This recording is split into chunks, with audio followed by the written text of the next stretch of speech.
வணக்கம் மக்களே. நம்ம இன்றைக்கி ப்ராடக்ட்ஸ் அண்ட் சர்வீசஸ் பற்றி பார்க்கலாம். ப்ராடக்ட் அண்ட் சர்வீசஸில் பர்டிகுலராக பேங்கிங் சம்மந்தமாக இருக்கிறத பார்க்கலாம். ஸோ போஸ்ட் ஆஃபீஸில் நமக்கு பேங்கிங் அண்ட் சர்வீசஸில் பார்த்தோம்னா ஒரு 10 விதமான ஸ்கீம்ஸ் நமக்கு கொடுத்துருக்காங்க. அதில் பர்டிகுலராக நம்ம இன்றைக்கி போஸ்ட் ஆஃபீஸ் சேவிங் அக்கௌண்ட் பற்றி மட்டும் நம்ம பார்க்கலாம். ஸோ ஒரு அக்கௌண்ட் ஓப்பன் பண்ணணும் அப்படின்னாக்கா மினிமமாக நமக்கு 500 rupees வேணும். அண்ட் மேக்ஸிமம் லிமிட் பார்த்திங்க அப்படின்னா நோ லிமிட்னு போட்டிருக்காங்க. இப்போ அக்கௌண்ட் ஓப்பனிங் எல்லாமே கட்டாயமாக பேன் கார்டு இருந்தால் தான் அப்படின்ற மாதிரி ஆகிடுச்சு. ஸோ அதனால் பேன் கார்டு இருக்குது அப்படின்னாக்கா நமக்கு எந்த விதமான லிமிட்ஸும் கிடையாது. அண்ட் யாருக்கு எலிஜிபிள் அப்படின்னு பார்த்தோம் அப்படின்னா சிங்கிள் அக்கௌண்ட்டாகவும் பண்ணலாம், ஜாயிண்ட்டாக 2 adults, அதாவது ஜாயிண்ட் ஏ அப்படின்னு ஒரு ஆப்ஷன் இருக்குது, அப்புறம் ஜாயிண்ட் பின்னு ஒரு ஆப்ஷன் இருக்குது. அது இல்லாமல் கார்டியன்ஸ் யூஸ் பண்ணியும் பண்ணலாம் ஃபார் மைனர் ஆர் அன்சவுண்டட் மைண்ட் அப்படின்ட்டு. அண்ட் மைனர்ஸ் ஏஜ் 10+ அப்படி இருக்காங்கனாக்கா தாங்களே அதை கையெழுத்து போட்டு அவங்களோட ஃபோட்டோ இருந்து ஓப்பன் பண்ணிக்கலாம். ஸோ இத்தனை விதமான ஆப்ஷன்ஸ் இருக்குது. இதெல்லாம் எலிஜிபிள் பர்சன்ஸ். ரெஸ்ட்ரிக்ஷன்ஸ் என்ன அப்படின்னு பார்த்தோம் அப்படின்னா ஒரு பர்சனுக்கு ஒரு அக்கௌண்ட் அப்படி தான் அப்படின்ற மாதிரி தான் இருக்குது. அண்ட் அதே மாதிரி கண்டிப்பாக சிங்கிள் அக்கௌண்ட்டை ஜாயிண்ட் அக்கௌண்ட்டாக நம்ம மாற்ற முடியாது. சரிங்களா? அண்ட் இதுக்கு இன்ட்ரெஸ்ட் பேயபிள் ரேட்ஸ் எப்படி இருக்குது அப்படின்னாக்கா ஜென்ரலாக எஸ்பிஐ பொறுத்தவரையில் பெரும்பாலும் நமக்கு 4% ஆஃப் இன்ட்ரெஸ்ட் தான்.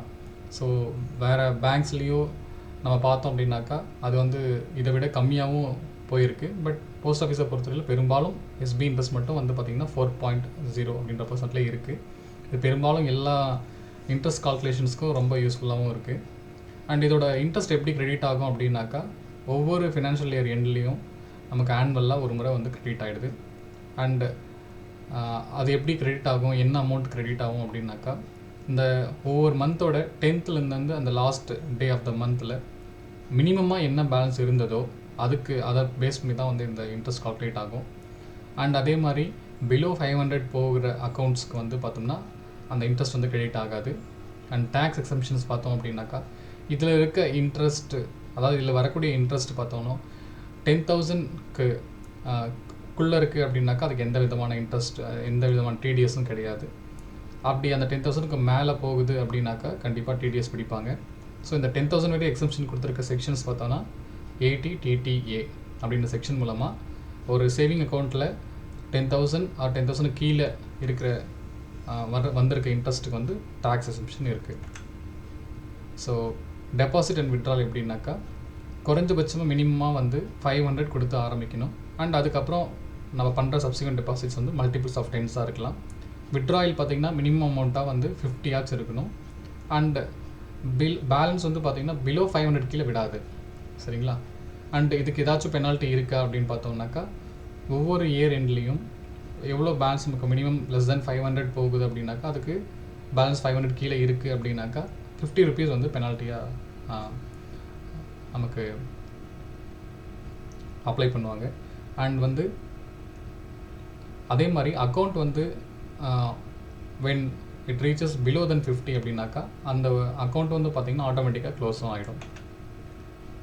அதே மாதிரி எந்த ஒரு அக்கௌண்ட்டும் சைலண்ட் அக்கௌண்ட் இல்லை டார்மண்ட் அக்கௌண்ட் நம்ம எப்போ சொல்லுவோம் அப்படின்னாக்கா ஒரு அக்கௌண்ட் 3 yearsஆக எந்த ட்ரான்சாக்ஷனும் இல்லாமல் இருக்குது அப்படின்னாக்கா அது ஆட்டோமேட்டிக்காக டார்மண்ட்டாக இல்லை சைலண்ட் அக்கௌண்ட்டாக மாறிடும்.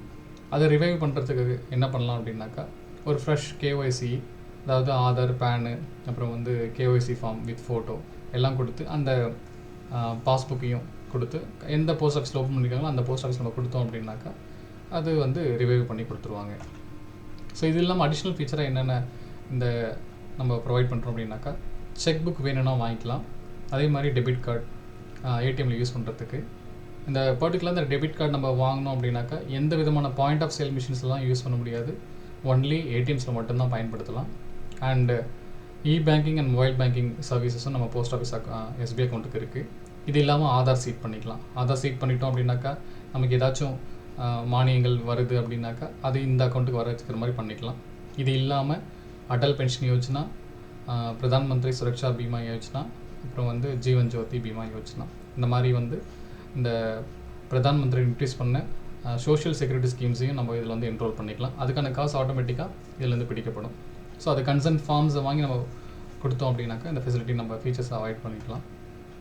ஸோ இதில் இப்போ நம்ம காமனாக இருக்க மல்டிபிள் சாய்ஸ் கொஸ்டின்ஸ் பற்றி பார்க்கலாம். நமக்கு எக்ஸாம்ஸில் என்ன மாதிரியான கொஸ்டின்ஸ் இது சம்மந்தமாக வரும் அப்படின்ட்டு. ஸோ போஸ்ட் ஆஃபீஸோட இன்ட்ரெஸ்ட் ரேட் என்னன்னு கேட்குறாங்க. ஆஃபீஸாக பேசின மாதிரி 4%. ஸோ ஆன்சர் வந்து பி. இன்ட்ரெஸ்ட் வந்து எப்போ கிரெடிட் ஆகும் அப்படின்னு சொல்லி கேட்குறாங்க. நம்ம முன்னே டிஸ்கஸ் பண்ண மாதிரி ஒரு ஃபினான்ஷியல் இயரில் ஆனுவலி ஒரு முறை நமக்கு அந்த ஃபினான்ஷியல் இயரோட எண்டில் வந்து நமக்கு கிரெடிட் ஆகும். ஸோ ஆன்சர் வந்து C. Minimum balance required to earn interest. எவ்வளோ பேலன்ஸ் இருந்தால் இன்ட்ரெஸ்ட் வந்து கிரெடிட் ஆகும் வாய்ப்பு? 500. ஸோ ஆன்சர் வந்து C. What is the tax exemption limit for interest earned from savings account under 80 TTA of the Income Tax Act? பார்த்தோம்னா discuss பண்ண மாதிரி 10,000. So answer வந்து C. What is the minimum deposit required to open post office account? மினிமமாக எவ்வளோ amount தேவைப்படுது அப்படின்னு சொல்லி கேட்குறாங்க. 500. இது வந்து பார்த்திங்கன்னா இன்னும் பெரும்பாலும் பேங்க்கை கம்பேர் பண்ணும்போது போஸ்ட் ஆஃபீஸ் வந்து ரொம்ப கம்மி தான். Which of the following is not allowed இந்த போஸ்ட் ஆஃபீஸ் அக்கௌண்ட்? ஸோ இதில் கொடுக்கப்பட்ட சினாரியோஸில் எது வந்து நம்ம அலோவ் பண்ணலன்னு சொல்லி கேட்குறாங்க. ஸோ ஆப்வியஸாக ஒரு அடல்ட் ஓப்பன் பண்ணலாமான்னா ஓப்பன் பண்ணலாம். Minor age 10 years and below opening account இந்த நேம் பண்ணலாம்.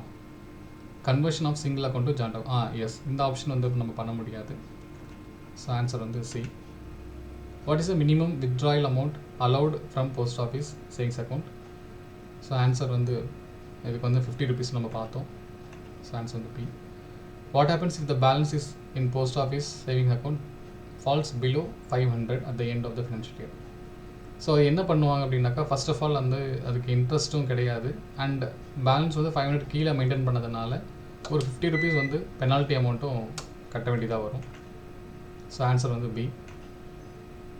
For how many consecutive financial years an account must be inactive to be considered dormant? டார்மெண்ட்டாக ஒரு அக்கௌண்ட் ஆகணும்னா எத்தனை வருஷத்துக்கு அதில் வந்து எந்த விதமான டிரான்சாக்ஷன்ஸும் நடந்திருக்கக்கூடாது அப்படின்னு சொல்லி கேட்குறாங்க. ஸோ 3 years கன்சிக்யூட்டிவாக நமக்கு வந்து எந்த டிரான்சாக்ஷன்ஸும் நடக்கலை அப்படின்னா அந்த அக்கௌண்ட் வந்து ஆட்டோமேட்டிக்காக சைலண்ட்டாகவும் இல்லை டார்மெண்ட்டாகவும் மாறிடும். Which facility is not available இந்த போஸ்ட் ஆஃபீஸ் அக்கௌண்ட்? இங்கே கொடுக்கப்பட்டிருக்க ஆப்ஷன்ஸில் வந்து எந்த ஃபெசிலிட்டி வந்து நம்ம போஸ்ட் ஆஃபீஸில் இல்லைன்னு சொல்லி கேட்குறாங்க. ஸோ இதில் வந்து பார்த்தோம்னா ஏபிஐ என்ரோல் பண்ணிக்கலாம், ஆதார் செடிங் பண்ணிக்கலாம், அந்த ஏடிஎம் கார்டும் ஏடிஎம்மில் யூஸ் பண்ணுறதுக்கு டெபிட் கார்டும் நம்ம வாங்கிக்கலாம். ஸோ ஸ்டாக் மார்க்கெட் இன்வெஸ்ட்மெண்ட் தான் இங்கே இல்லை. ஸோ ஆன்சர் வந்து சி. ஒரு டார்மெண்ட் அக்கௌண்ட்டை ரிவைவ் பண்ண என்னென்ன வேணும்னு சொல்லி கேட்குறாங்க. ஸோ டிஸ்கஸ் பண்ண மாதிரி கேஒய்சி வேணும், ஆதார், பேன், அது கூட வந்து இந்த போஸ்ட் ஆஃபீஸ் புக்கு.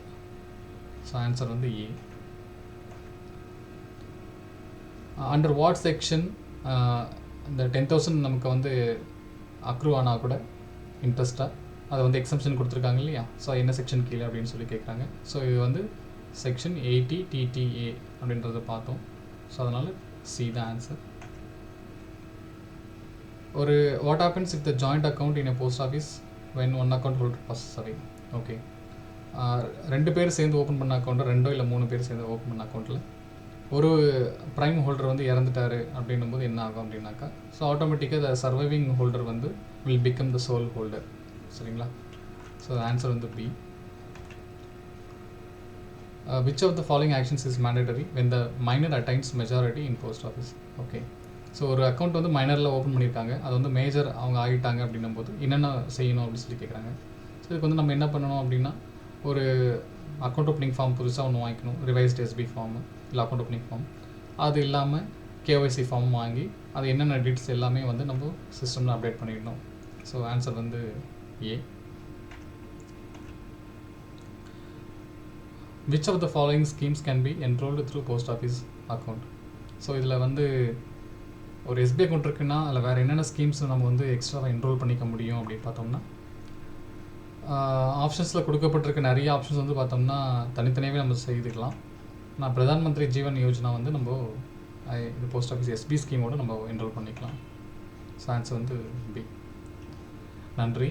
நம்ம அடுத்த இதில் வந்து பேங்கிங்லேயே பார்த்தோம்னா நெக்ஸ்ட்டு ஸ்கீம் ஆர்டி அந்த மாதிரி ஏதாச்சும் நம்ம பார்க்கலாம்.